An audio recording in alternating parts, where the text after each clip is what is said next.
dipersembahkan oleh Pemirsa, saya Fitri Megantara hadir menyapa Anda dalam dialog 4 pilar MPR RI. Selama 30 menit kami akan membahas mengenai budaya Pancasila.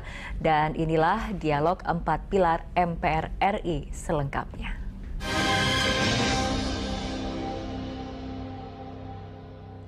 Pemirsa, pada hakikatnya Pancasila merupakan nilai-nilai luhur yang hadir dan berkembang dalam kehidupan bangsa Indonesia yang beragam. Namun seiring waktu berjalan, nilai-nilai luhur tersebut mulai luntur. Lantas bagaimana cara paling efektif untuk mengaktualisasikan nilai-nilai Pancasila di masyarakat? Untuk membahasnya di studio Berita 1 telah hadir Ibu Reni Marinawati, pimpinan fraksi P3 MPR RI. Bu Reni, terima kasih telah bersama kami di studio Berita 1. Waalaikumsalam. Dan juga telah hadir Bapak Yamin, dosen peneliti Fakultas Hukum Universitas Pancasila. Pak Yamin, terima kasih telah bergabung sama kami di studio Berita 1. Terima kasih. Iya. Kita akan awali dialog dari Bu Reni terlebih dahulu. Bu Reni, seperti kita ketahui dalam kehidupan sekarang belakangan ini, terutama mungkin di era globalisasi seperti itu ya Bu, orang mungkin mengenal mengenai sila-sila dalam Pancasila, namun ini yang nilai-nilainya itu sendiri nampaknya mulai luntur untuk diaplikasikan dalam kehidupan sehari-hari. Tanggapan Anda? Yang pertama, saya harus mengamini apa yang disampaikan oleh Mbak Fitri, karena setiap kali saya melaksanakan sosialisasi tentang Pancasila, kemudian Undang-Undang Dasar, kemudian NKRI dan Bhinneka Tunggal Ika, yang saya temukan itu praktis mereka betul hanya mengenal gitu. Jadi bukan hanya paham, hafal pun hari ini banyak sekali yang sudah tidak hafal gitu. Artinya kan tragis. Gitu. Jangankan mengamalkan gitu, memahami saja tidak. Jangankan memahami, hafal pun bagaimana mau memahami kalau, artinya begini, bagaimana mau mengamalkan kalau memahami saja tidak. Bagaimana mau memahami kalau mengetahui saja, menghafal saja tidak gitu.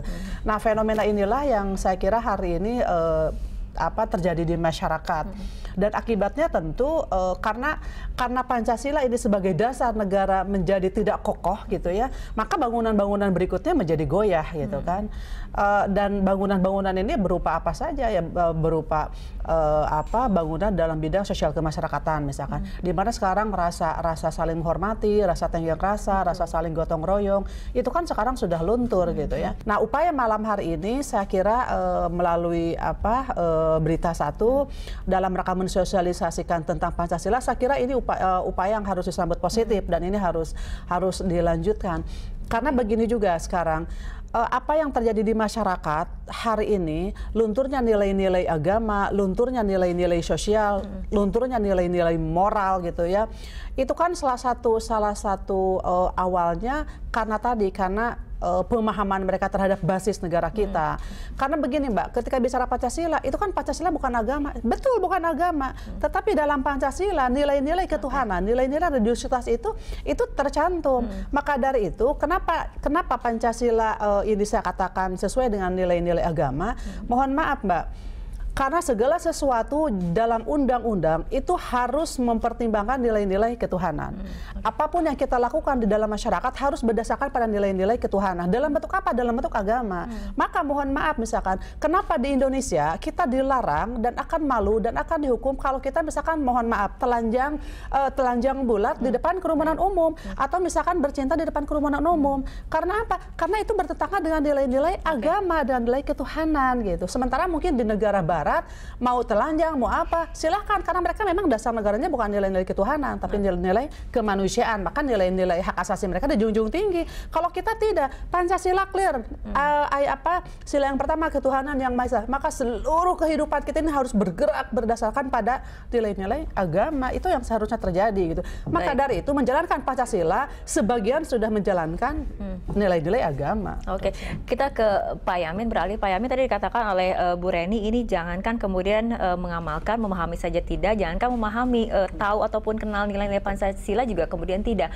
Apa kemudian yang menyebabkan fenomena seperti ini terjadi di masyarakat? Baik, saya mengapresiasi sekali temuan Ibu Reni di lapangan. Sebenarnya kalau kita mau mencermati lebih jauh, problemnya di Sikdiknas. Di Undang-Undang Sikdiknas kita itu di masa reformasi itu secara tidak sengaja membuang mata pelajaran Pancasila. malah dalam praktiknya diintegrasikan ke pendidikan kewarganegaraan. Mungkin kalau di generasi saya itu ya setiap jenjang pendidikan itu kan ada dulu namanya penataran P4. Iya, P4. Dan ada juga PMP. Dan itu mata pelajaran yang harus nilainya average rata-rata. Kalau tidak naik kelas atau malah tidak lulus gitu loh. Itu jelas sekali pendidikan karakternya ditekankan gitu loh. Jadi di Undang-Undang Sikdiknas kita itu tidak lagi mencantumkan Pancasila dalam kurikulum nasionalnya. Ini membuat satuan pendidikan di baik dasar menengah itu gampang. Kalau di dunia pendidikan tinggi, syukur alhamdulillah mata kuliah Pancasila sudah masuk lagi ke dalam kurikulum. Itu barangkali menjadi salah satu secara struktural itu di dunia pendidikan tidak terlembagakan, otomatis ya tidak terbudayakan di peserta didik kita. Oke, Bu Reni mungkin tanggapannya singkat mengenai memang ini ternyata akarnya ada di pendidikan itu sendiri seperti itu. Betul, salah satunya betul itu. Jadi dihilangkannya pelajaran PMP, Pendidikan Moral Pancasila, dihilangkannya pelajaran PSPB, Pendidikan Sejarah dan Perjuangan Bangsa, itu turut mengikis apa yang saya pahami pada waktu yang lalu di sekolah gitu ya. Karena PSPB ini kan kita belajar sejarah, belajar para pahlawan, hafal menyanyikan lagu-lagu nasional gitu ya. Kemudian PMP, Pendidikan Moral Pancasila. Itu saya ingat betul, saya tuh pernah satu waktu penataran, waktu itu malah di sekolah menengah pertama gitu ya. Itu ada namanya Eka Prasetya Pancakarsa. Itu nilai-nilai dari Pancasila itu dijabarkan detail gitu. Jadi kristalisasi dari Pancasila itu diuraikan betul. Dan hari ini saya sudah tidak menemukan itu lagi di tempat manapun.